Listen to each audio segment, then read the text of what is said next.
Blog Talk Radio. Welcome to the Entrepreneurs Lounge radio show, where we expose the myths of entrepreneurship and release the weight of it all.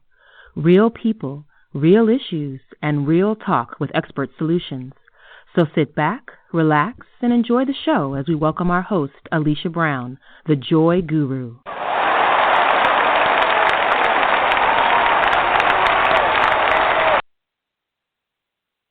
Good evening, and welcome to another episode of the Entrepreneurs Lounge.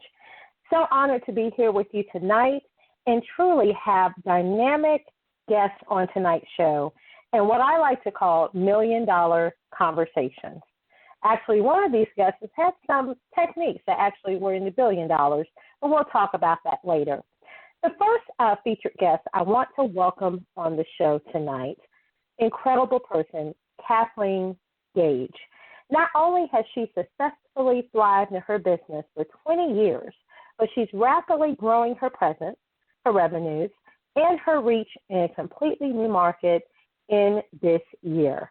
Now, as a visibility strategist, she's made it her mission to teach solo and small business owners how to become visible to their market through the power of clarity of their message, and then to package their core message into speaking engagements, books, information products, and consulting and coaching services.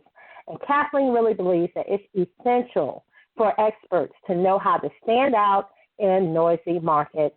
And to do that, they must be very committed to those who they are, to know who they are, and they have the willingness to take risks and play it full out. And most of us need help with that. So without further ado, I want you to help me welcome to the Entrepreneurs Lounge radio show, Miss Kathleen Gage. Hey, Alicia. Hello, Miss Kathleen, and we are so honored to have you here tonight. How are you this evening? You know, I am fantastic. It's great to be here. Thank you.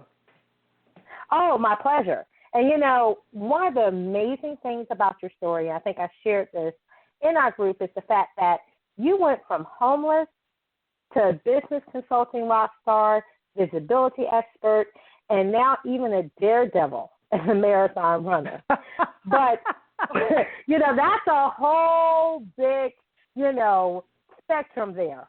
So I want you to tell us a little bit about some of the choices you say you made as a teen and in your early 20s that took you from a comfortable middle-class upbringing to a life of homelessness and unemployability.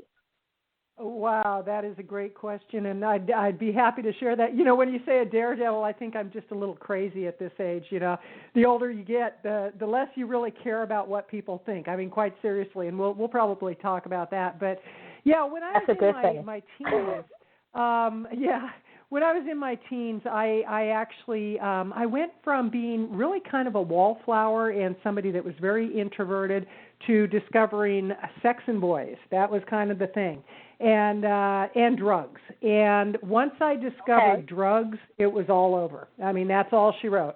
And I found my thing, because all of a sudden I went from being this shy, introverted person to where I became somebody that was completely different to who I had been. And little did I know the path that was going to take me down. I mean, initially it was fun and games and, you know, a drink here, a drink there, a drug here, a drug there.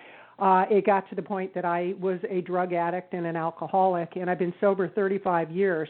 But those choices of who I hung out with, the activities that I got involved with, the people I surrounded myself with, all of that determined the quality of life that I had. Now, at that time, I couldn't figure it out. At that time, I was the victim. It was like, how could these things be happening to me as I started losing friends, as I started losing things, as I got to a point that I could barely hold down a minimum wage job to where I became unemployable because I couldn't stay sober long enough to hold down a job. and ended up on the streets, basically. And now I wasn't one of those shopping cart pushing kind of people, but I can tell you, but for the grace of God and me getting sober, I probably would be, to this day, one of those people. And it's so interesting, Alicia, because when I see somebody on the streets that is living under a bridge, or they're pushing the shopping cart, and they're really living just like a life that is so desperate, I look at that and I go, but for the grace of God go I. And I really have to remember that, because I think sometimes we can forget where our roots are and the very thing that made us who we are today. So I really believe that period in my life of running and gunning and doing drugs and alcohol, I think that created the person I am today, because it's night and day. But without that experience, without those years of living that way, I wouldn't be who I am today, nor have the level of appreciation that I have today. Absolutely. And I want you to be able to tell us, because, so often when we see people that are on the streets, or people that will look at someone as an outsider looking in, you see someone that's a drunk. Oftentimes you'll hear people say things like, why can't they just get it together? Why can't they just do this? But everyone has a story, and life has different twists and turns that sometimes we go down paths that are unexpected. So what was your rock bottom that made you change? Wow. I can't say that there was just one rock bottom. I think I hit a few, and I wasn't done being done yet. And I actually had somebody who was one of my first AA sponsors who said, you've hit bottom when you quit shoveling the dirt. When you quit shoveling the dirt, you're done, and you've hit bottom. And for me, what it was is I actually hadn't had a drink in probably a week or so. And I was extremely depressed, extremely suicidal, and, I was one of those people that if I could check out, I would have been quite satisfied with that. And I was such a failure, I couldn't even succeed at that. And I never used to talk about that because it was like there was so much shame attached to it. But I think that if we're willing to share our story, it might touch somebody in a way that they realize that it's not as bad as they may imagine it to be, even though while they're in it, it's really bad. But for me, hitting my rock bottom was when I realized that I was gonna stick around, and I may as well make the best of it. And it wasn't just that easy. I mean, there was a long road ahead of me where it took me getting into a 12-step program. It took me getting a sponsor who was my spiritual guide. It took me surrounding myself with people who were sober.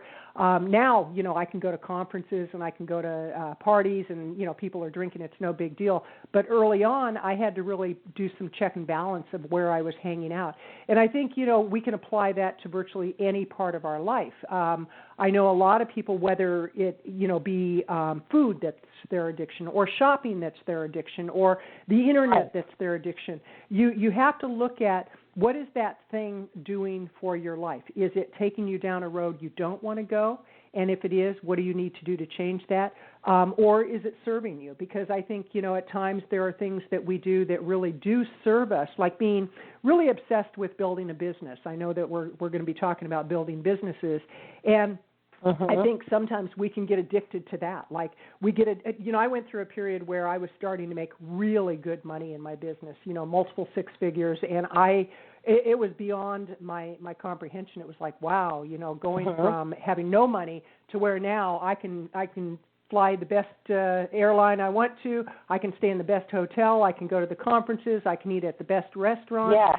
And going to that level, I started buying my own PR. I started believing my own PR, and I started thinking I did it all on my own. And quite seriously, as I strip everything away, the thing that I have to remember is, left to my own devices, I will mess my life up. Left to my own devices, I won't make the right choices. But if I turn my life over to a power greater than myself, then my life works out. And it's not always easy to do. We forget that.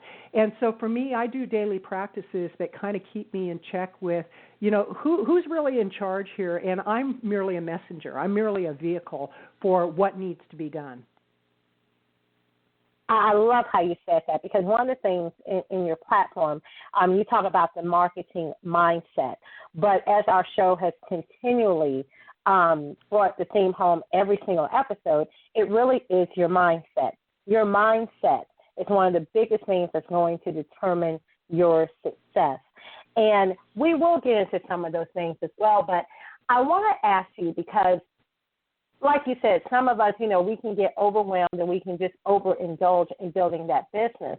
But a lot of times it's the pressure of building a business that a lot of people do lead to other devices and soothe themselves with things like drugs and alcohol.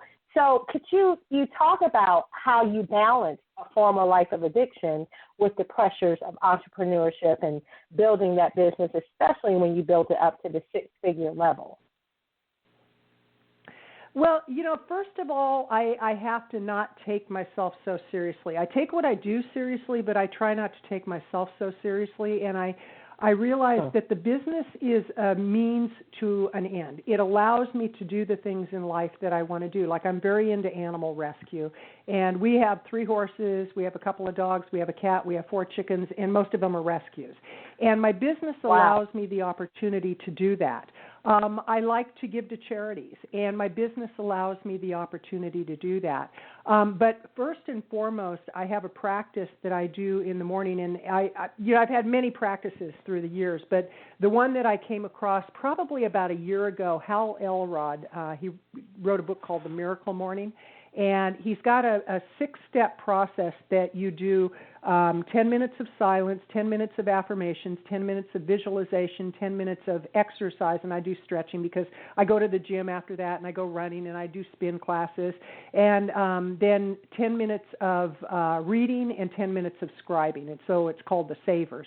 And it's really interesting, Alicia, because when I take the time to do that in the morning, my day tends to unfold very nicely. If I get right up and go right into social media and I start comparing myself with what I'm seeing on social media, either I am better than or I'm not good enough. It's like there's no in between for most of us. It's like we look at other people and we imagine the life they have. And the reality is that our business is one part of who we are.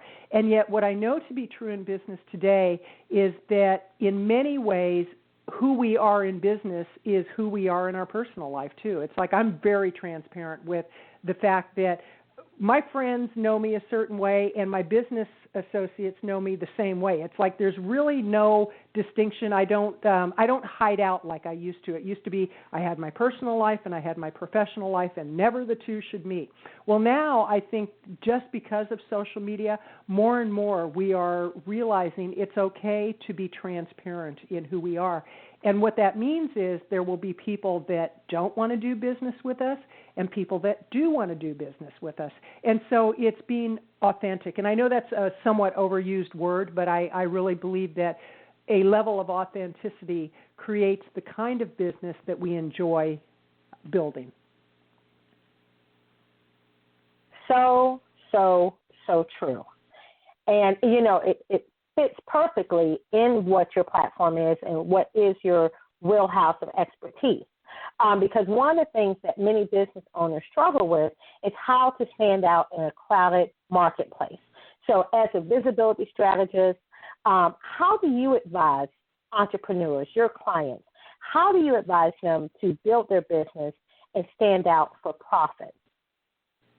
Oh, that is such a great question. And a lot of it has to do with bringing their real self to the party, if you will.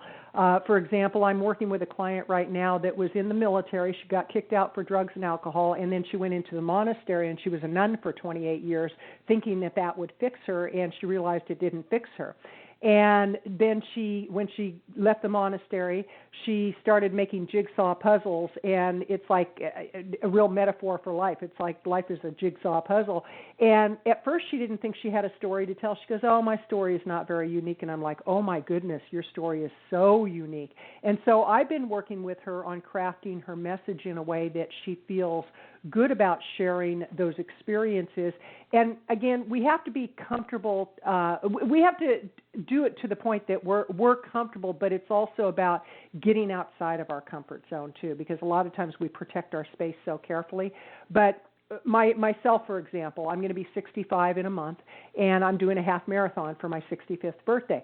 I make that known to people. Yeah, it's kind of crazy, but I love it. I love it. And I never was a runner in my earlier days. Trust me, the only thing I ran from was the law. And now it's like, okay, I'm going to run to something. But the thing is that I make that a part of my platform because my whole thing is about women being vibrant as they move into their 60s, 70s, and beyond, that it's by the choices we make, the foods we eat, the exercise we do, the thought processes we have. So that's a part of my platform, and so much, in fact, that I've actually been in business for 25 years, and recently, as a result of going plant-based in my eating, I'm doing it for ethical reasons, I'm doing it for health reasons, I'm doing it for compassion to the animals, and all of that kind of gelled one day. I was on a run, and it hit me that, you're so passionate about this, and there's a lot of people in that market who really don't know how to market themselves, and it's an emerging market. It's one of the fastest growing markets in 2019, and we're talking everything from consultants who go into companies and consult on different aspects of running a plant-based or a vegan business, all the way up to manufacturers like the Beyond Burgers, the Impossible Burger, to companies that are animal-based, that they're compassion to the animals. So there's so many choices, and it really hit me that I needed to, it was just like a calling of like, you're so passionate about this, you have something these people need, it's time for you to step into that. And so I've been rebranding my business to, it's Power Up for Profits, but the tagline is the plant-based way. And then I have a blog that's plant-based eating for health, so that's more for the consumer who just wants to learn how to go plant-based.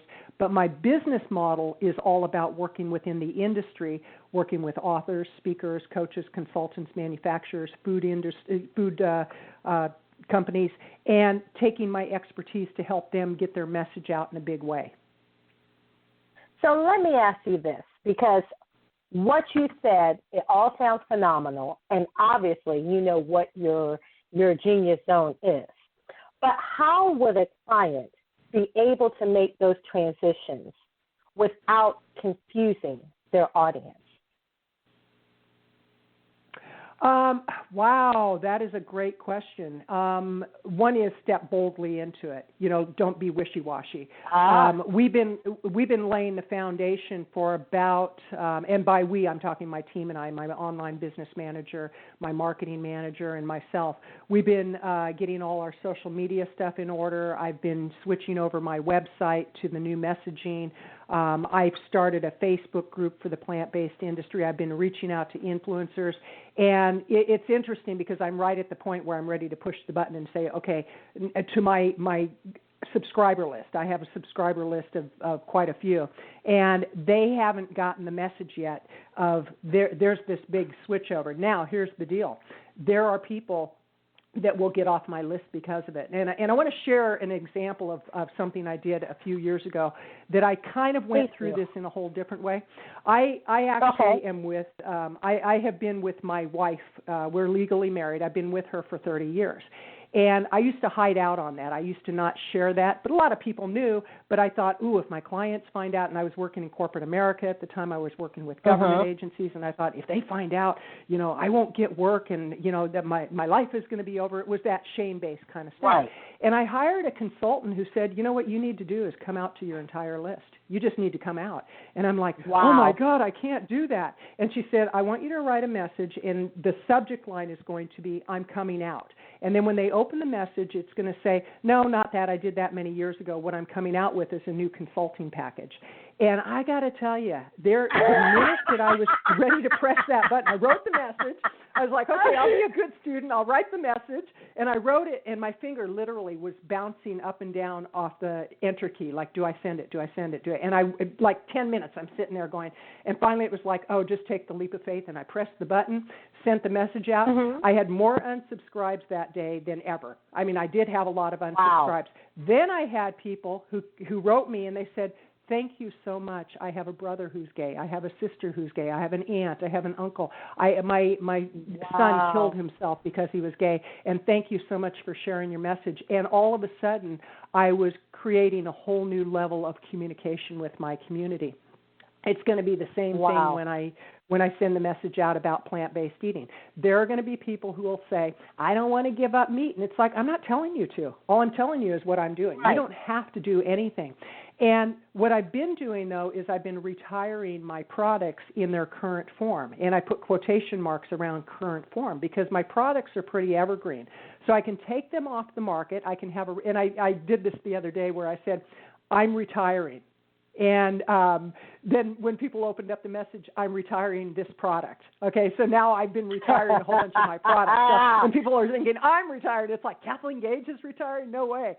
So what I'm doing is I'm preparing them, but once I make that announcement, it's full board ahead. There's no sitting, with one foot in the past and one foot in the future. It's like I'm going full board ahead. And it's a risk. I mean, there is no doubt. It is a risk because, when you're making multiple six figures and then you make a decision that because it just doesn't resonate with the heart anymore to do it the way I was doing it, it's kind of like, okay, I am being called to do this, and I have to trust in that calling. And, I love how you said that because, people are looking at the fact of, oh, my God, if I can get my brand and what I love to do to be, to make six figures, that would be awesome. But then you have different transitions, and what you're doing with your new market, people would say, hey, if it ain't broke, don't fix it. You've made great money off this business. You've been doing things. You've been getting clients wins. Why in the world, especially at this time in your life, would you want to just switch everything out for what has worked so well? And they would think that was absolutely crazy. But I love the tips that you've given so far. Yeah, you got to be a little crazy to run a business, obviously. Yes.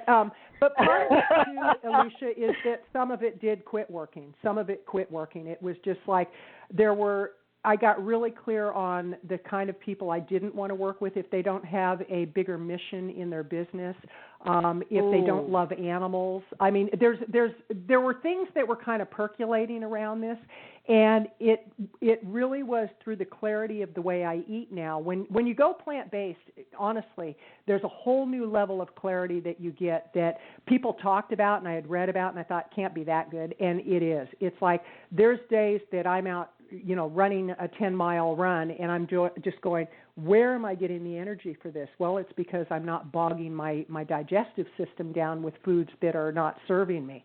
And so the thing that I realize is this has been coming for a while, and now I'm just formalizing the process.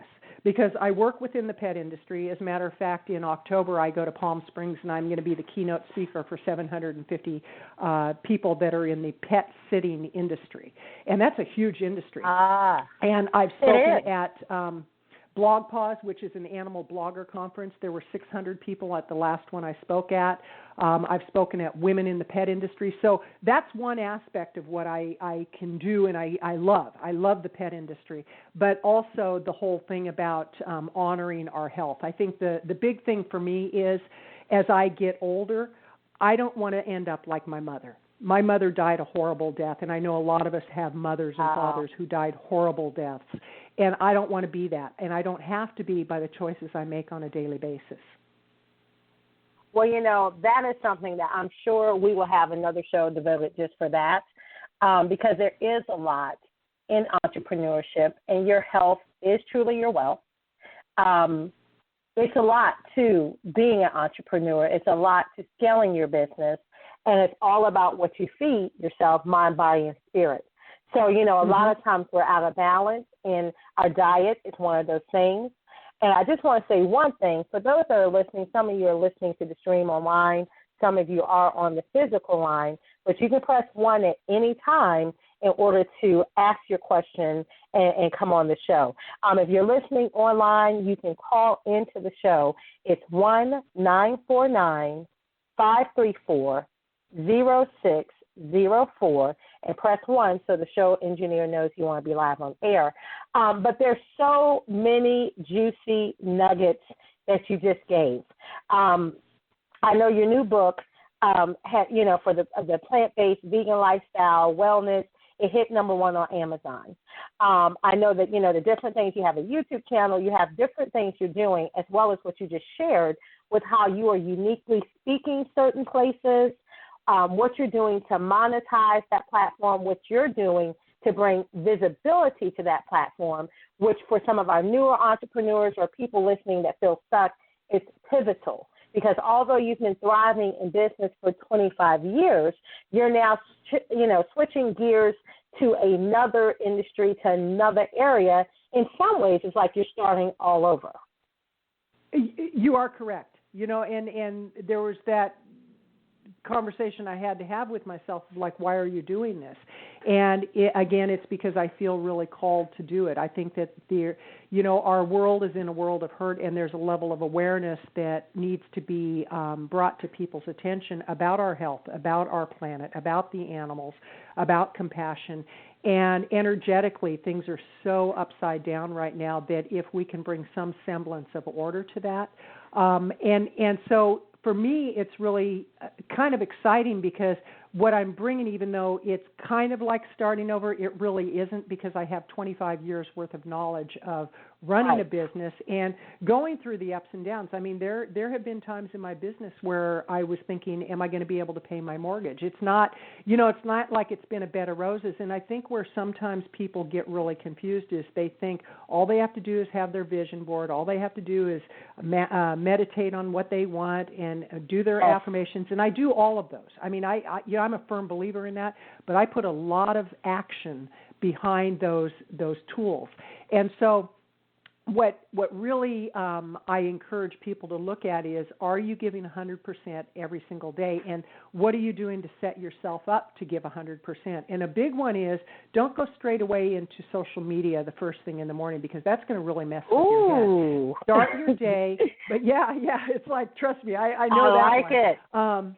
But start your day by really being in a place of contemplative thinking and really getting quiet and asking to be guided. And that's where writing can be so powerful, journaling, prayer and meditation works so well with all that. But then also looking at what is the quality of life you want and what do you need to do. I've been hearing this a lot lately. It's like we set goals, and a lot of people think the goal accomplishment is what we're after.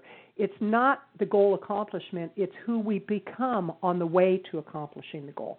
So like when I do my half marathon in a month, it's like, it's not when I cross the finish line. That's irrelevant at this point. It's all the training that I'm doing on the way. Like tomorrow morning, I'm going out and meeting a friend at 7 a.m., and we're going to run 12 miles, and then I have a lunch meeting. I'm going to go home, shower up, go to the lunch meeting, and, I've got these things going on that lead me to the end result. So it's not just like, oh, okay, on May 19th, I'm going to cross the finish line. Life is good. I've accomplished my goal. Nope. Am I willing to go out in the rain? Am I willing to go out in the snow? Am I willing to go out in the heat to do what I need to do to get to that end result? It's the same with our business. You say you want $100,000. Are you acting like a $100,000 entrepreneur? Are you making the phone calls? Are you networking? Are you connecting with collaborative partners? Are you giving more value than you take? Are you trying to build relationships rather than trying to sell right away?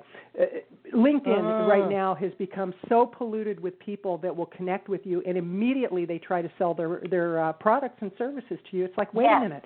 What about, let's have a conversation first? Absolutely. And, you're accustomed to that with Facebook. But people have taken that methodology and brought it straight to LinkedIn. So it's like, you just like me, or you just asked me to be a friend, or you just messaged me just to sell me something once I accept you. That's not building a relationship for business. Absolutely. And we've all heard the dating analogy. It would be like going to, a gathering and going up and telling somebody, hey, I want to get married. And it's like, wait, I don't even know you. It's the same in business because business is all about building relationships. If we really look at it, where our greatest opportunities reside are in the relationships that we've built. That is so true. And I have a caller who actually sent in a question they wanted for you. The question was, do you recommend transitioning children to a plant-based diet? If so, where would you start? Whoa, what a great question! And I'm not a nutritionist. I need to qualify the answers with that. The answer with that, I would say start by getting the book "Eat to Live" by Dr. Joel Fuhrman. It's a phenomenal book, and also the China Study by Dr. Colin Campbell. So that's "Eat to Live" by Dr. Joel Fuhrman and the China Study by Dr. Colin Campbell. Both those books will give you a solid foundation of why plant-based eating can be so healthy. And they are finding, scientific studies have been done on the benefits of children being on a plant-based diet. The first question people usually ask is, what about the protein? One is, we don't need as much protein as we've been led to believe. That's the beef council, the chicken council, and the fish council that have convinced us that we do, and the dairy council. Right. When you look at how healthy a lot of the people that are on plant-based diets are, you can't help but believe that eliminating the meat and the dairy from your diet cannot help you immensely. And so I would say get those books and then follow those experts on YouTube, on Facebook, on Twitter, and really dig deep into their studies. But I would say it would probably be a better choice than giving them a lot of heavy meats and a lot of sugars. Like, I'm completely off processed sugars. I eat a lot of fruits. Like, my morning is filled with fruits. But I don't do any processed sugars. I don't do any breads. I do a lot of potatoes. I do a lot of rice. I do a lot of beans, legumes. I don't do any processed oils, like olive oil. We've been led to believe is really good for us. It's not. It clogs our heart. The people that are completely plant-based, whole food plant-based, they have minimal risk of having heart attacks, colon cancer, and I'm at very high risk of colon cancer. I actually, they found precancerous polyps in me a few years ago, and so I'm at very high risk. So for me, it's like I'm preventing the fact that I could get colon cancer. And so those would be the books to start with, but I would say I would lean towards a plant-based diet more than not, but I'm not a nutritionist and I'm not a doctor, so I'm not giving any medical advice. That's a good disclaimer. Yes, ma'am. I was going to say, we got to put the disclaimers in there, but they did ask you. So, let's do our disclaimer now.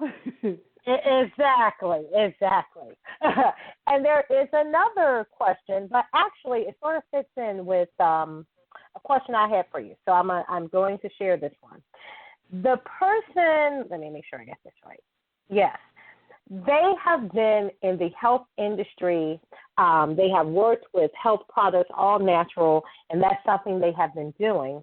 But they also have worked in the fashion and image consultant business behind the scenes for about 10 years, it looks like. They want to come out full, and they want to have a full career doing that and be more public, but they don't know where to start. So what would you suggest to someone? I know you said this evening about you got to get out there, you got to take that that leap. What would you suggest to someone like that that's coming in as a new client? Well, first of all, I would need to find out more about the industry that they really want to move into, and what draws them to that industry and what prevents them from stepping into it fully. Where does their fear reside? Is it from family members who are saying, "Oh, you couldn't possibly make a living at that"? Is it their own self-doubt? So what is it that's preventing them from going into it 100%? Is it funding for their business? If that's the case, they need to look into ways to get funding for their business. It sounds like this person has a lot of knowledge in that industry, but I would start by looking at other influencers in the industry that you want to go into and actually connecting with them and being really transparent, saying, I'm thinking of going into this industry and I'd love to pick your brain and find out what were your challenges of going into this industry 100%. And if we're really clean on our intention and our motive for asking those questions, people usually are very willing to help. If there's an underlying motive that comes through. So it's being very transparent and very authentic when you approach people. It's like when I got involved in the whole plant-based thing. I went to some of the biggest influencers and I said, I'm brand new to this, just started eating plant-based. I've been doing plant-based for 2 weeks, and I really love the way I'm feeling. I'm thinking of X, Y, and Z. And they were more than willing to share their information. I even went to one guy and I said, I'm starting a Facebook group. You're going to be my first member. And he wrote a book that he did a TED Talk that had hundreds of thousands of views, and I went to him and I said, hey, Pat, I said, starting this new group, would you be my first member because I need to start somewhere? And he joined, and I was like, wow, that was easy. So you want to look at what is holding you back from going into it 100%. And whatever that is, lay the foundation to get that in place. Like what we've been doing with my business is we've been getting the social media channels in place. We've been getting my website rebranded. I started a blog specific to plant-based eating. So I've been laying the foundation so that when I do make that step over, it's going to be very clean. And that's a good point. And, you know, you said throughout, we've talked about it with your journey, but it wasn't just, there was a process to get to the 6 figures. And it wasn't just you got there and everything is smooth. There, like you said, there were times you wonder how to pay your mortgage. What was your key to resilience and tenacity? What kept you still fighting and still going in your business where others feel like they have to quit because they feel like a failure? That is an excellent question, and I would say the people I surround myself with, making sure I'm surrounding myself with people that lift me up and hold me accountable for the agreements I make. Mastermind groups have been really instrumental in me raising my own bar. Being a member of eWomen Network, a platinum member, has been instrumental by making those kind of investments. So investing in the consultants, the coaches that were the appropriate consultants and coaches for what I needed. And I can't say that I've always made the best investments. I mean, there were a couple of times I hired somebody and it was like, wow, that was a huge mistake. And I had to learn from that. Right. I had to look at why, you know, what was the lesson I needed to learn there. And we take away whatever lesson we need to take away from it. But I would say the people I surround myself with, making sure I'm investing in my business and realizing that if I want to have a business that generates the kind of revenue that I want to have, I have to treat my business like a business, which means there are office hours, there's an office, dedicated office space. For 4 years, I actually had my office out of my home, and about a year and a half ago, I decided to move back into my home. And I did that based on a consultant I hired who said, you need to have a real separation between your home life and your business life. It was the best choice I made because once I came back into my home, I still had that separation of office hours and personal hours. So, and you know, just look at who you're surrounding yourself. Oh, go ahead. No, go ahead. Mm-mm. Well, You're good. The thing I would say be careful of is if you're surrounding yourself with a lot of people that are really struggling to get their business going and you're all advising each other, there's a huge disconnect there. It's kind of like, going to the gym and asking somebody to teach you how to lift weights that never has lifted a weight. It's like, there's a problem here. You want to hire the person that really understands the physiology of the body. And it's the same with the physiology of a business. And, again, to make sure that whomever you hire, they are aligned with what your values are, because some coaches, some consultants will only teach you what they know, and that makes sense. Yes. So if what they're teaching is not in alignment with who you are, like I have a friend, he's a phenomenal coach on teaching coaches how to go out and build their coaching practice. And I love doing speaking engagements. So if I was to invest in a coach at this point in time, I wouldn't invest in somebody helping me to build my coaching practice. I've already done that. It would be somebody who could teach me how to get those speaking engagements with 5, 10, 15,000 people in the audience. That's my next level of where I want to go. I've done the few hundred to a few thousand. I want the 5, 10, 15, 20,000. So I need to hire a coach who can show me how to do that. So you have to keep upping your game too. You can't play at the same level today that you did 5 years ago, because if you do, you're going to get stuck. And you're so right on that. One of the things is we're both platinum members for eWomen Network. And I will say, it was one of the things as a new entrepreneur, I was working for someone. I was working my business part-time, and I was able to meet people and transition with that organization to 100% self-employed. And one of the biggest secrets was, you go to these networking things, a lot of things are free and it's valuable information, but at some point you have to invest because there's only so much you can do with free. There's only so much you can do with everyone that looks like you. They're in the same boat. You're going to need someone where you are, and then you're going to need someone at different levels as your business grows to scale it. And one of the things I've always just said, and I think in the beginning it was a blessing in disguise, I didn't realize the weight of what I said, but I spoke it into existence. I have a global ministry. I have a global business. So it just made sense that one of the first, professional organizations I joined for entrepreneurs was one that was global. It's a different mindset. It's a different approach. There's different connections than if I'm joining something that may have tons of people, but it's on a local level because we're all going to have brain dump and everyone's going to think local. I need it to be with influencers. I need it to be with people at different levels, and I need it to be with people that had a global mindset. Sometimes, especially for newer entrepreneurs, you have a limited budget and you just feel like I need everything. But you don't need to buy everything. You don't need to buy every coach. And like you said, you really need to vet that coach. Is this the person for what I need to achieve right now? Absolutely, and I loved what you said about you have a global ministry because our business is our ministry, and and not everybody subscribes to that way of running a business, but I truly believe that we are here to make a difference in people's lives, and that is what a ministry is about. And you are so correct about if you want a global business, you have to hang out in global environments. And about a year and a half ago, I decided, I've done global business for years, and I decided I'm going to try to build a local market and see what's going on here. So I joined the local chamber. I immediately sat on a committee. It was the events committee. I got real visible. I spoke at several of the meetings, and I did everything I knew how to do. And not much came out of it, other than I made some good friends. I mean, I have to say, I did develop some good friendships. And so after the year, and I said, I'm giving this 1 year, and I will give it 100% for the year. And if I don't convert into some kind of business after a year, I mean, there has to be some kind of return on investment because it was a business organization I was joining. And if nothing comes out of it, then after a year, I'm not going to continue.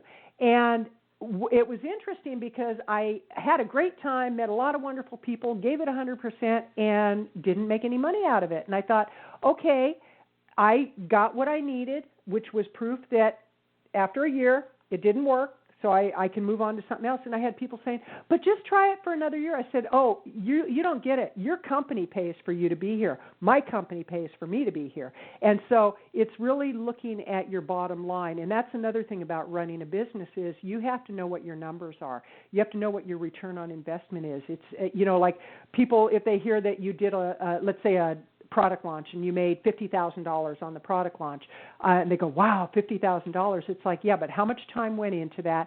What's your profit margin? Yeah. What were the vendors you had to pay? What were the hiccups along the way? Did you get standard operating procedures, the whole 9 yards? So it's not always as it appears. It's like pull back the curtain and really take a look at what the truth of running a business is all about. So true. And Kathleen, I could talk to you forever, but how can our listeners actually connect with you?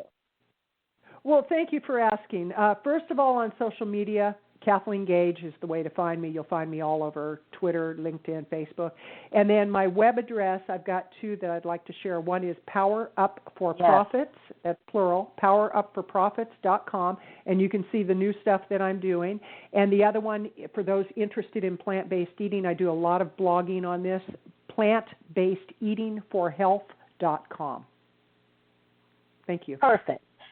No, thank you, because I've seen some things up there. There are some juicy nuggets, and I will put those links in our on our Facebook page, the Entrepreneurs Lounge Radio Show. I'll also make sure that it's put in that special group that is friends of the show, because there's a lot of freebies up there. So all of this wisdom she's giving you, there's a lot of freebies on both websites that would be of interest to you, where you can continue this dialogue further. But we have enjoyed so much. Just everything you shared definitely is always something I love to play back the shows. There's all these juicy nuggets that I want to record and be able to implement. But what are some last thoughts you would leave our listeners with? Wow, I love the last thought question, because truly, if I can leave people with anything, it's grab the day, live today as if it's your only day, because intellectually we might think we've got forever to live, but in our heart of hearts we know that things can change on a dime. And so love large, live large, and just play large, because life is really a lot shorter than we even imagined, and we're here to leave a legacy. I love it, because I'm all about legacy building and legacy leaving. So, Kathleen, thank you so much. Thank you for being on the show. Like I said, we're going to share those links because it's so important for our listeners to get that valuable information on your website. Thank you. It's been delightful, Alicia. Thank you. Thank you so much.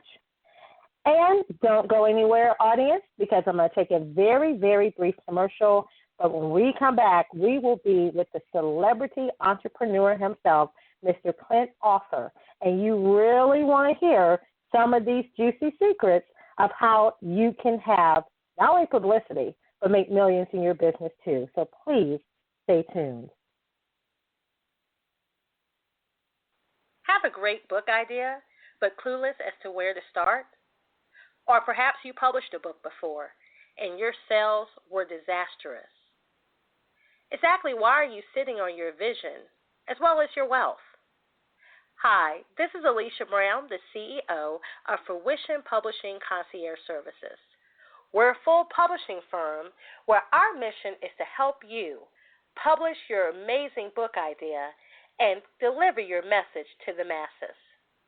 So visit us at fruitionpublishing.com to find out how you can connect with us and be our next best-selling author. The reason that people don't want to deal with what's holding them back is because it does not feel good to look back.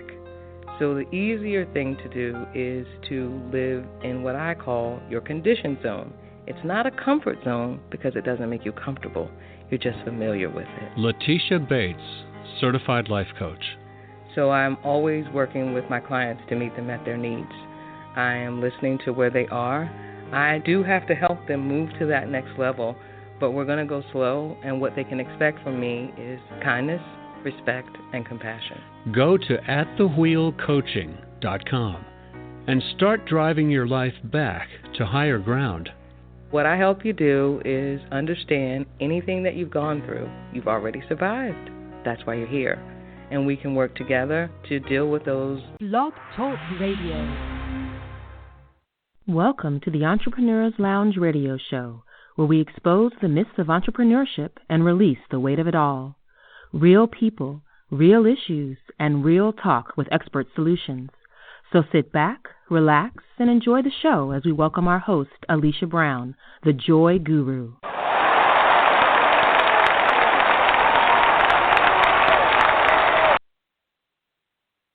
One of the things I love about live radio is there's never a dull moment. So it has been a wonderful first half of the show. It has been eventful. But I want to segue right now to our mindset coach for the show, Miss Letitia Bates. And Letitia, are you there? Yes, I am. Awesome. So it looks like the technical problems have been resolved. So we will see if our celebrity entrepreneur, Clint Arthur, is now available, if he can call back in. But while we're doing that, I know we talked earlier about some mindset techniques. Kathleen Gage was able to go from homeless, a drug and alcohol addiction, to having a very profitable business. and one that she has had for 25 years without it consuming her. What are some things you would say about the mindset of a person like that? It's very powerful, and it's a testament, well, especially to her, right, because you have to make a choice to shift out of whatever you're in. And some of the things that she was dealing with, with addictions and that kind of thing, that stuff not just plays clinically with your body, but it begins to play on your belief in yourself. So her decision to get into AA and to commit to sobriety and give her mind over to a higher power is a testament of what we can do as, with the resilience of ourselves as humans. And so for people who are really going through difficult times, someone like Kathleen is just a powerful, powerful testimony of what can happen for us, if we're willing to shift our mindset. Indeed. And just some of the things that she talked about of how, she has separation in her house for that separate business space. The things that she talked about by not having everything consume her and not get back in some of those trigger zones was also pivotal. What would you like to share with our listeners about that and the importance and that balance as an entrepreneur? Yeah, I think regardless of what you're going through, I think it's important to really, do an assessment, take an inventory. One of the things that I do with my clients is there's an emotional inventory that's a part of the work that we do when we're in session, and kind of study how you feel. For example, if you find that you're feeling lonely a lot, or you're feeling sad a lot, or you're feeling overwhelmed a lot, those feelings are coming from somewhere.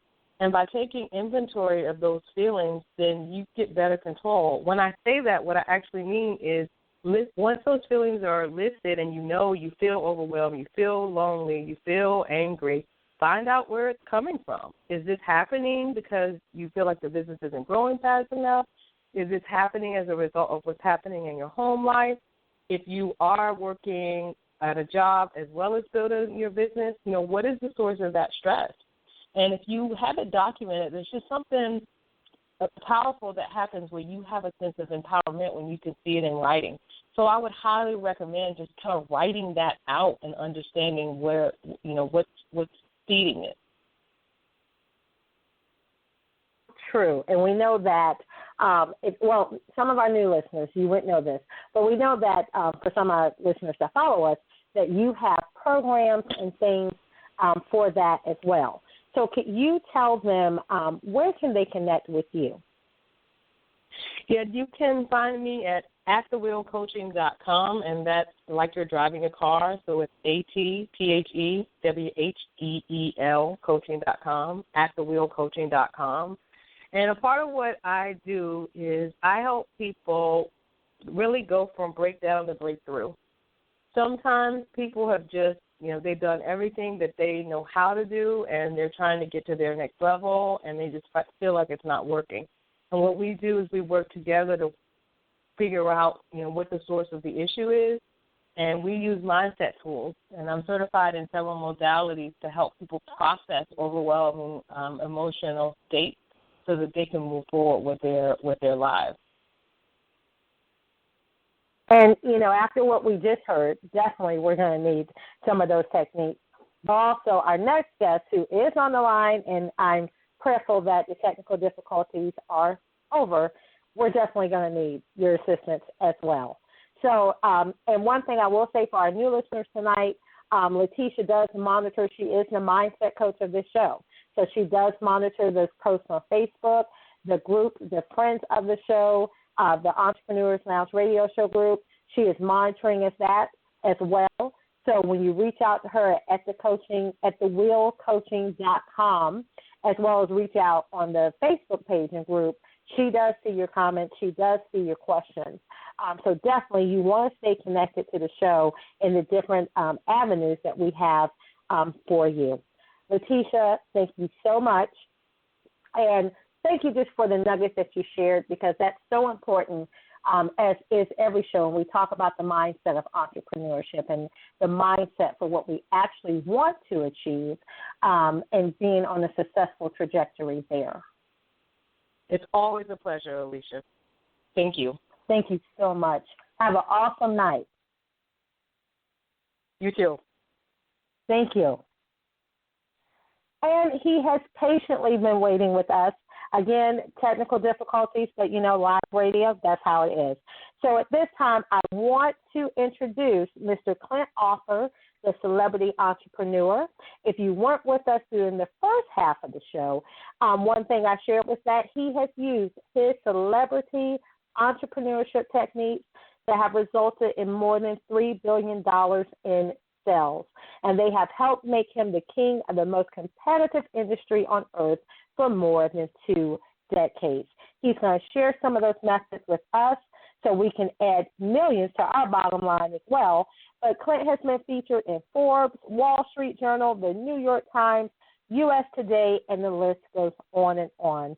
And he has appeared on 100-plus network TV news interviews, some of the most popular business podcasts, the hugest syndicated radio shows in the world, and tonight he is on the Entrepreneurs Lounge radio show. So if you could please help me welcome, especially for his patience, the celebrity entrepreneur, Mr. Clint Arthur himself.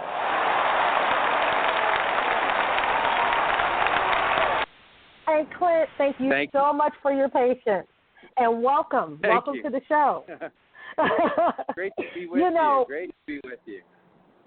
No, it's great to have you. You know from being the TV and the celebrity entrepreneur that things happen, and it's never a dull moment. Never a dull moment. I was talking about that just the other day with one of my clients about how I was talking about it last night on my webinar about how flexibility is one of the most important traits that you can have as an entrepreneur and especially as a leader and especially as an entrepreneur who wants to be a leader in your industry or your life.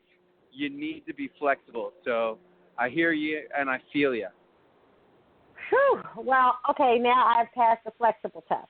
So, God, we don't need to do that again. But I'm going to delve right into the awesomeness that's you and your celebrity brand. Long list of influencers. And, of course, every business, as well as a celebrity, of course, needs that help getting the much-needed TV attention. But what some of our listeners might not know is that although you graduated from the Wharton Business School with a 4.0 GPA in entrepreneurial management, you took a unique turn to follow the dream of being a filmmaker and movie star. Why? Well, I ran out to Hollywood to find myself because after I graduated from Wharton, I went home to get the attaboys from my parents. And what happens? They get into the biggest fight of all time. And you know how parents fight, but with us, it was like, when weren't they fighting? And this was the biggest argument ever. My dad storms out of the house. I turn to my mom, and I say, you know, Mom, the way he resents you all these years, have you been cheating on Dad? And I'm sitting there thinking to myself, where did that come from? I never thought that idea in my whole entire life. Where the heck did that come from? And then I'm thinking, what kind of smart-ass kid asked his mom a question like that? That's like the rudest thing I could imagine. And then I'm thinking, why ain't she answering the question? And then she goes, he's not your real father. Your real father was a doctor at the fertility clinic we went to for 6 years trying to have you, and you look just like that guy. Oh, my God. Yeah, everything I thought I knew.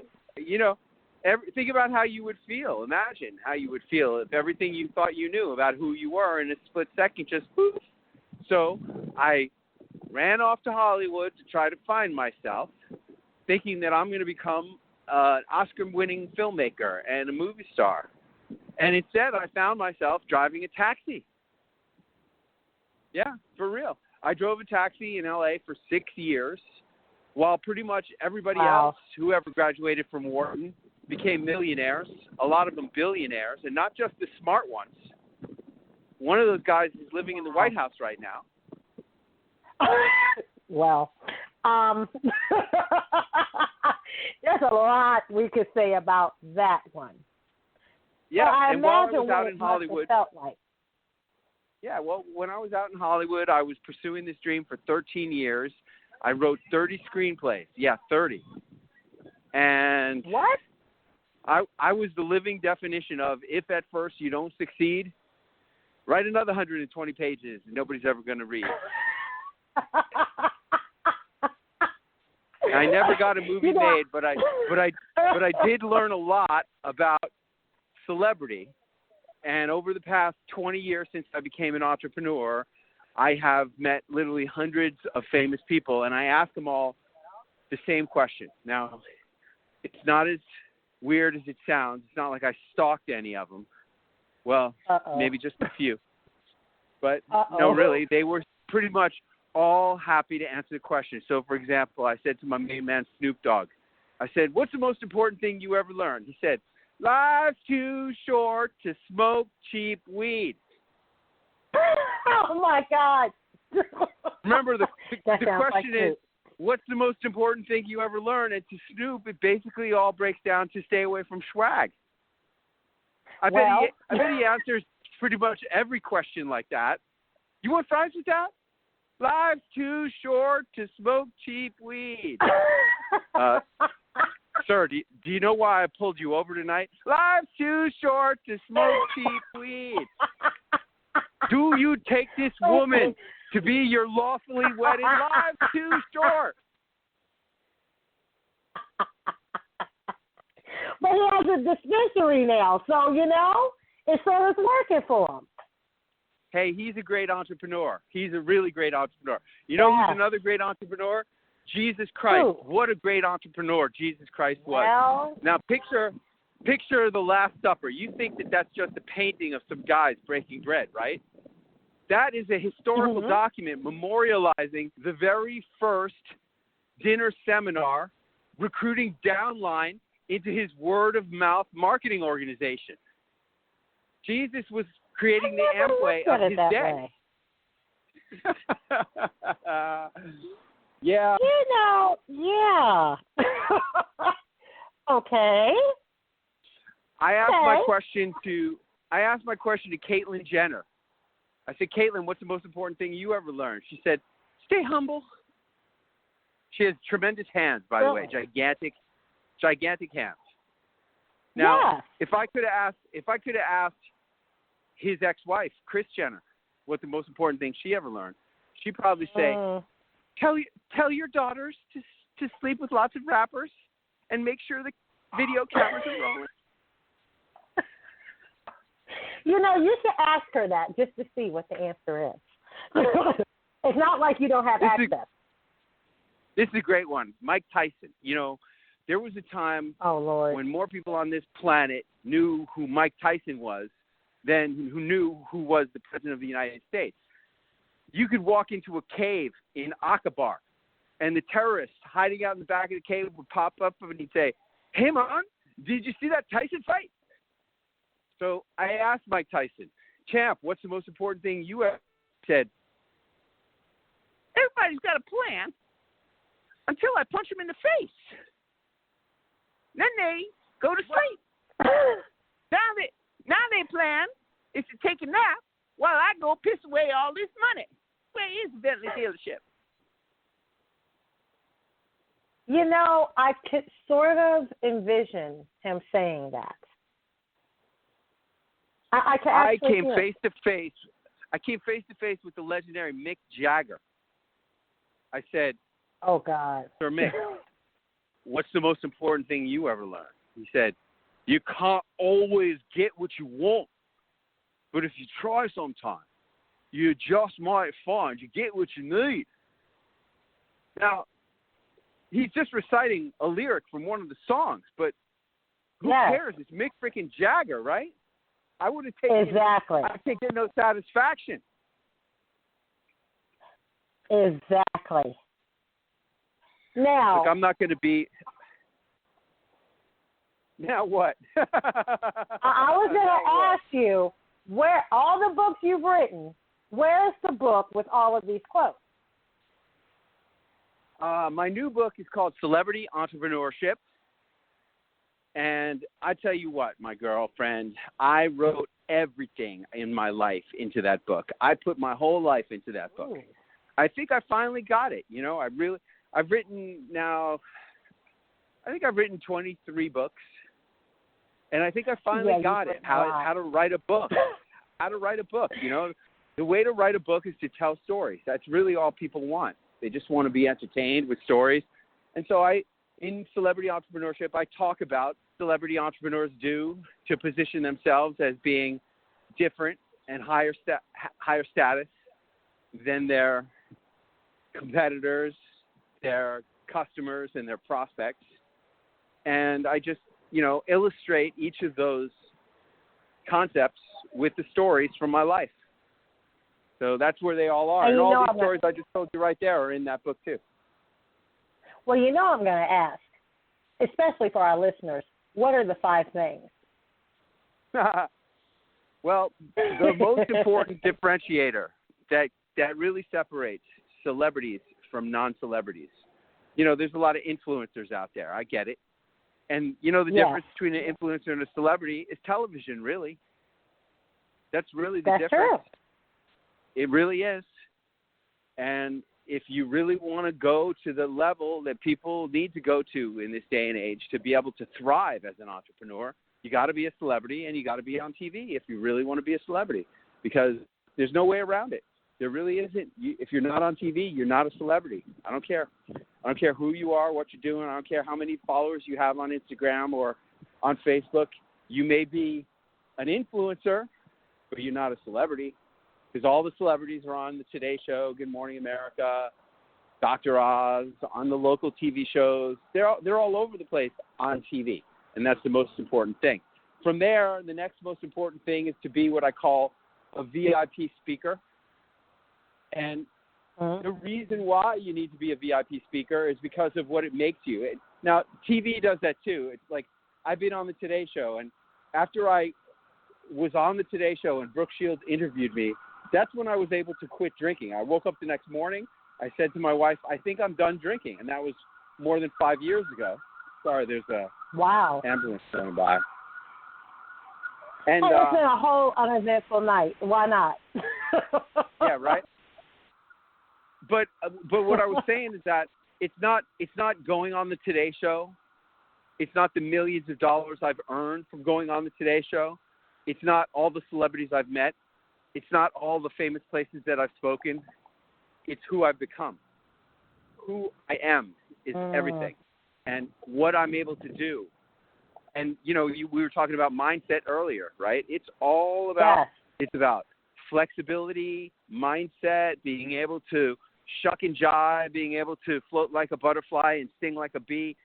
You got to do the dance on your feet when you're an entrepreneur, and you need to be able to react to circumstances and come out smelling like a rose no matter what happens, because a lot of bad things are going to happen along the way. Guaranteed, 100%, no doubt about it. But so the second part is being a VIP speaker, okay? And VIP stands for very important parables. That means telling your life stories, and it means speaking in very important places, which is why I like to have conferences at the Harvard Club in Boston. I like to have events where I speak at NASDAQ. I've spoken at Coca-Cola.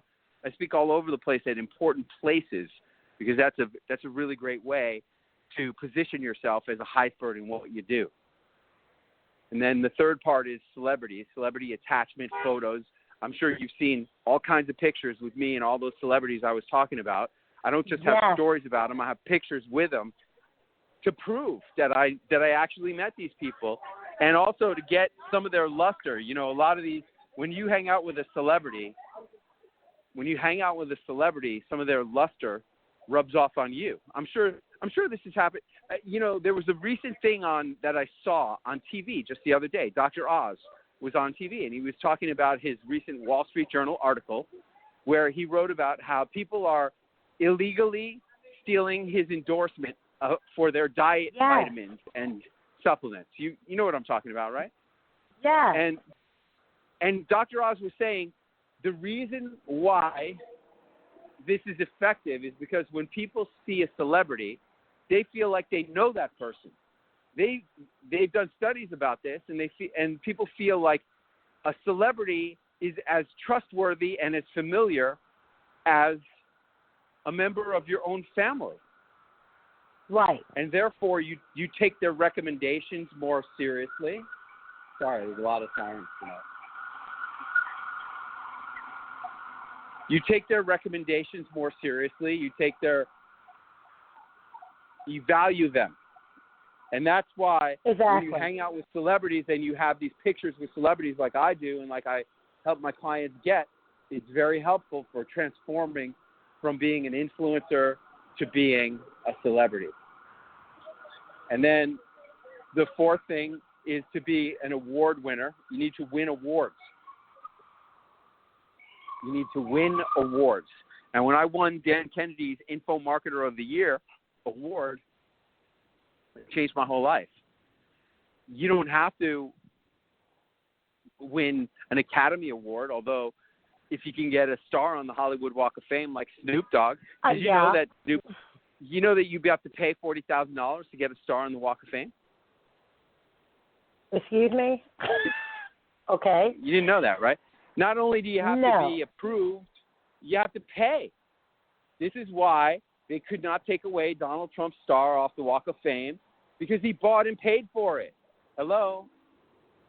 They have to give him his money back. Nobody wants to give you your money back after you paid $40,000 for something. They're not going to give you your money. Right? And then the fifth part about being a celebrity entrepreneur, we'll just wrap it up, is being a best-selling author. It's so important. It is so important. And people need to understand that being a best-selling author is a marketing tool these days. It's not about making money by selling lots of copies of your book. If you make money from selling your book, hallelujah.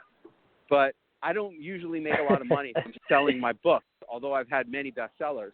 I make the money from being a best-selling author, which gives me the positioning as an expert in that topic, and also gives people the confidence to spend lots of money with me on coaching and consulting. And I hate to disillusion anybody, but really, that's where all the money is.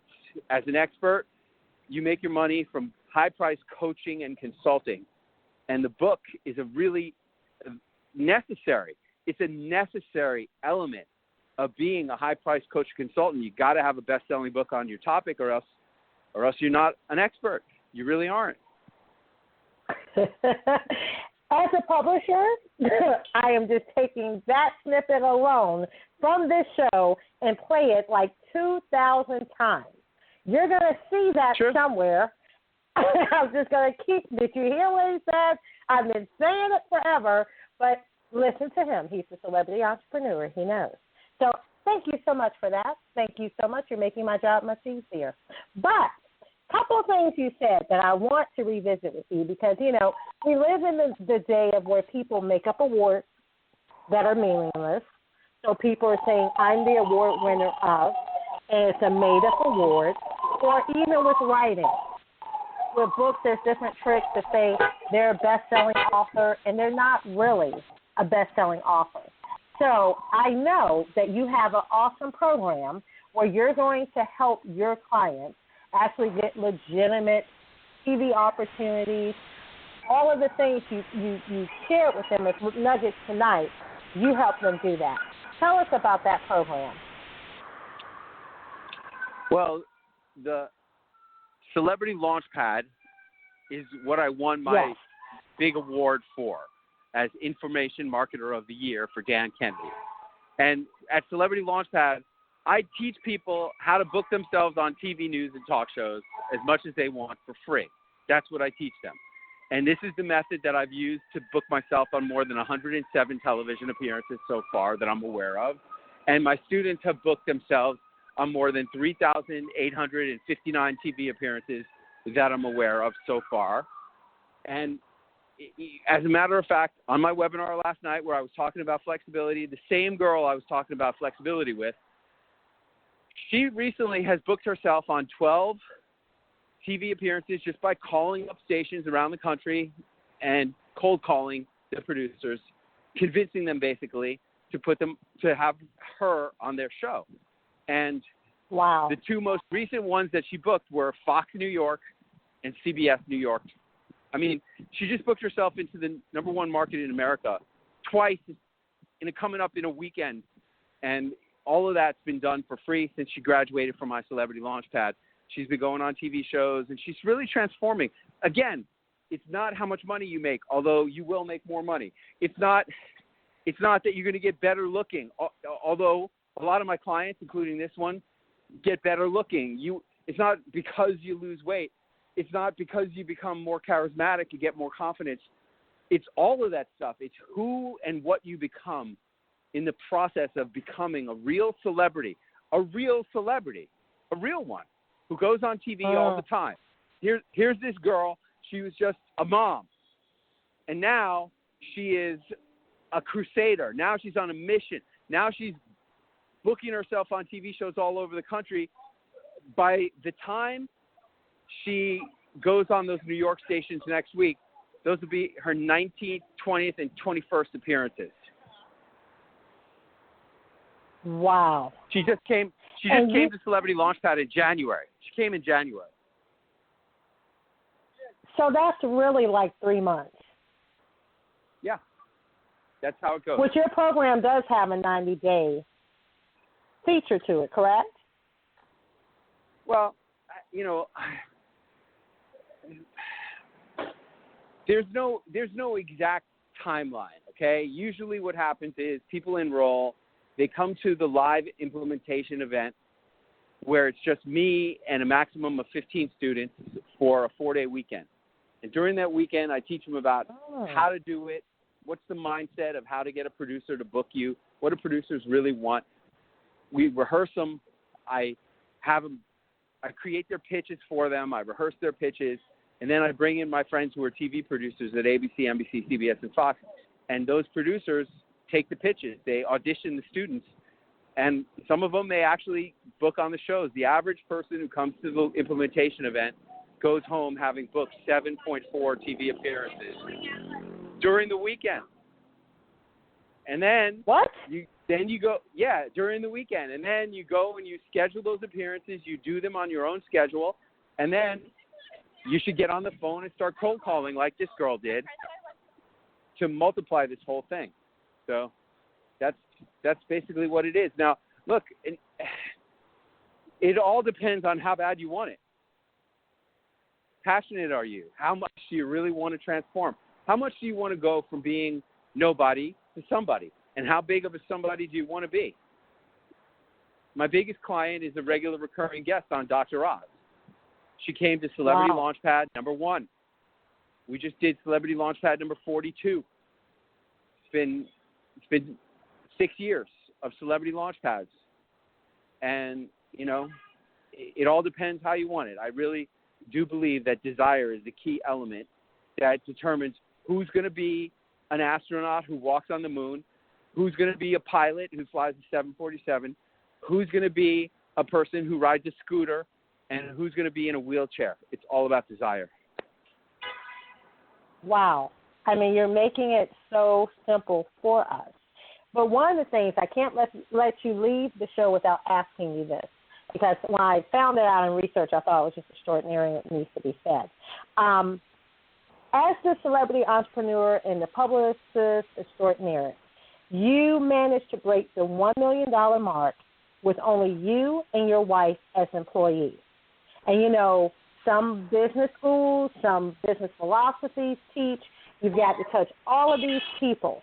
So how were you able to do that when so many solo entrepreneurs and very small businesses are struggling? Okay. And I want you to know, it's not like we make $1 million a year. We have revenues of multiple millions, okay? And I make more money as a speaker than 99% of all the speakers in the National Speakers Association. And my wife and I have a very deliberate strategy. We don't want any employees. I don't want any headaches.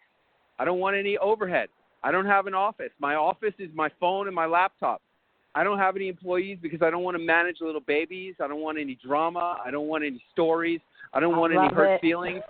I don't, it takes me less time to just do it myself than it does to manage even an assistant. So that's a deliberate strategy that we have. Now, look, we work hard. Dan Kennedy, my main mentor, he said, rich people work hard. And for a while, I didn't know how to play it because as a celebrity, a lot of times the perception of celebrity is that you live this luxurious lifestyle. Yeah, it's true. Yes. There's a lot of luxury in celebrity. There can be a lot of luxury in celebrity if you create it for yourself.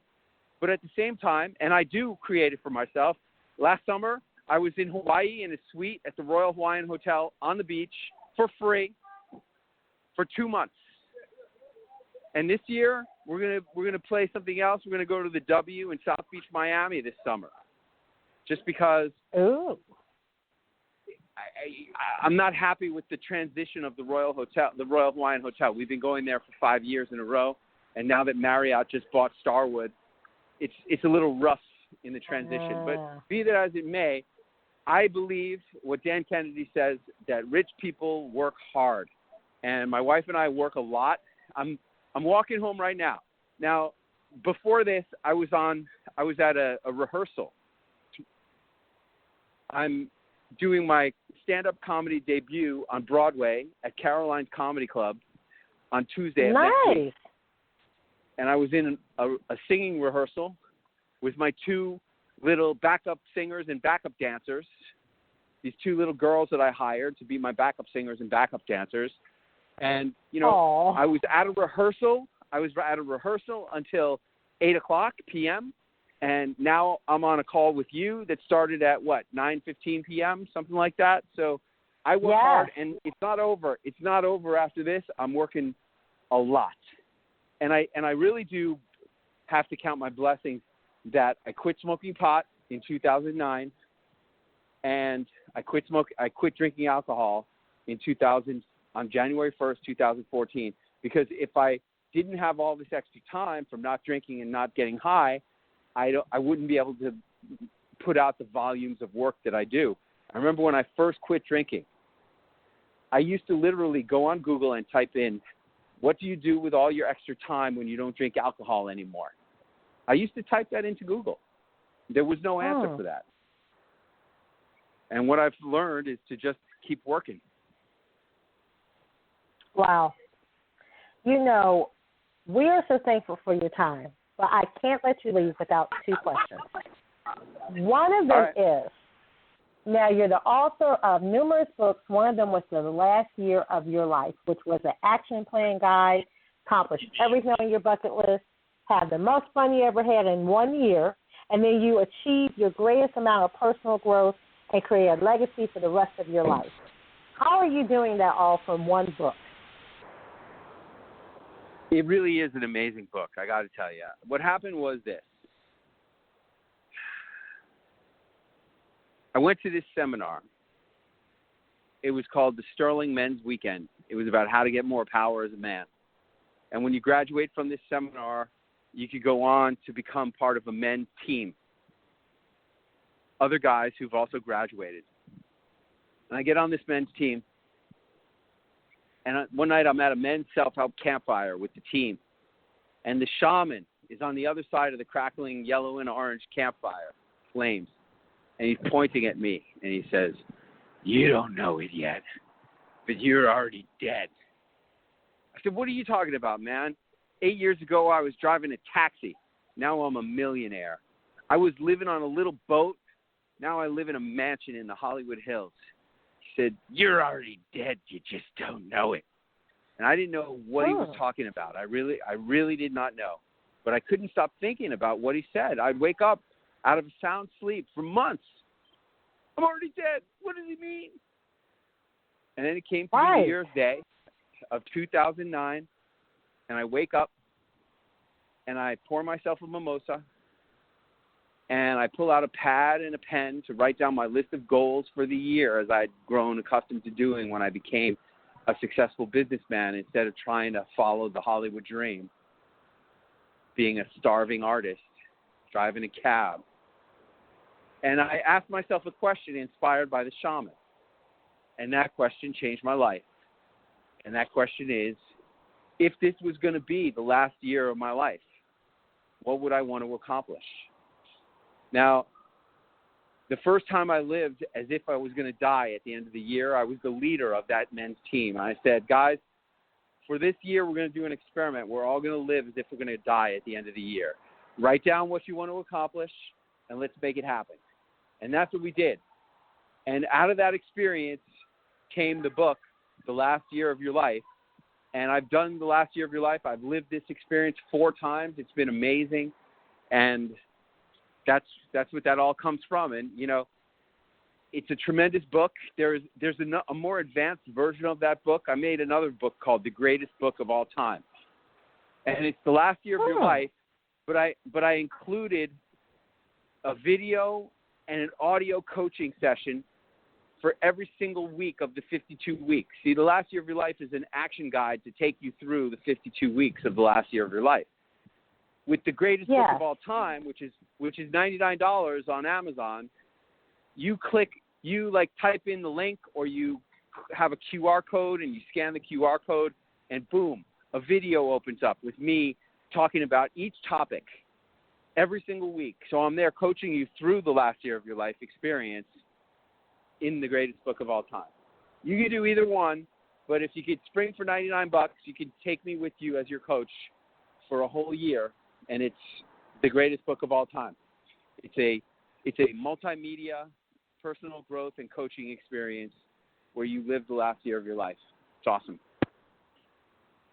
Oh, wow. We will definitely have to get the link of that so we can post it in the Facebook group on the Facebook page. And I have to ask, after you have achieved so much, what do you think is next for you? What's the next biggest thing you want to do? Well, I just produced the documentary about celebrity entrepreneurship. You know, I said I put everything into that book, Celebrity Entrepreneur, and it's an amazing book. I'm so proud of that book. But I produced a documentary called Celebrity Entrepreneur, and it so far has been accepted into 10 film festivals. And we just had our world premiere at the American Documentary Film Festival in Palm Springs a couple weeks ago, and it was super fun. And there's going to be it's going to be in 2 festivals in Las Vegas this summer at the end of July and the beginning of August. There's this thing called the Mega Festival, and this film has been accepted into the Hollywood Dreams Film Festival, which is part of the Mega Festival, and it's also been accepted into the most important films in the world. So that's really exciting. But, you know, I told you I was in a rehearsal. And what I was rehearsing is for my comedy debut, and I wanted to make a sequel to the movie. See, look, you know, I still have the dream. I'm lucky that my dream has come back to life. My dream has always been to be a movie star and a filmmaker, like my idol, the greatest. You know who my real idol is? Spike Lee. Who? That's my real idol. Spike Lee. Really? Yep. Well, that makes sense with the filmmaking.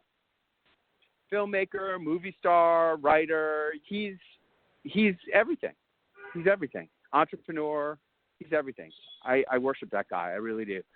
And so I'm making the sequel to this documentary, and I wanted it to be a comedy. The title of the movie is Celebrity Entrepreneur, Part 2, the musical. And that's why I have these backup dancers. That's why I'm doing this stand-up. And, you know, this whole documentary is about my experience of preparing for my debut comedy set at Caroline's on Broadway. And that's going to be happening on Tuesday. So that's the documentary sequel. And, you know, what's next for me? I'm so praying that this turns out great on Tuesday, that it comes out as great as I think it's going to be, and that the documentary turns out amazing, and that I, you know, get to live my Hollywood dream after all. Because, you know, being in film festivals is great, but I want, you know, I'm making a comedy. I'm making a comedy musical, and I want to blow up. Well, if anyone has the secrets to do that, it is definitely Yeah. So we expect nothing but that. But Clint, thank you so much for joining us this evening. The wonderful technical difficulties, but you just spending this time and pouring so much into us. How can our listeners connect with you? ClintArthur.tv. Clint like Clint Eastwood. Arthur like the king. .tv, because you got to be on television. TV. We expect nothing else but that type of a web link for you, a website link for you. So that is awesome. So I don't want to stand in the middle of greatness. So again, thank you. And I'm going to let you go off to the awesomeness of what you did. Thanks so much. It's been a lot of fun. I appreciate your time. Have a great night, everybody. You too. Thank you so much. Well, thank you so much, listeners. It's been an amazing night. $1 Million Secrets. We thank you for listening to this episode of the Entrepreneurs Lounge radio show. And, of course, as always, you can join us on our Facebook page, the Entrepreneurs Lounge radio show, and also in our group Friends of the Show, where we'll be posting some of these wonderful links with wonderful information. And for that, I bid you adieu. I hope you have a wonderful, amazing night.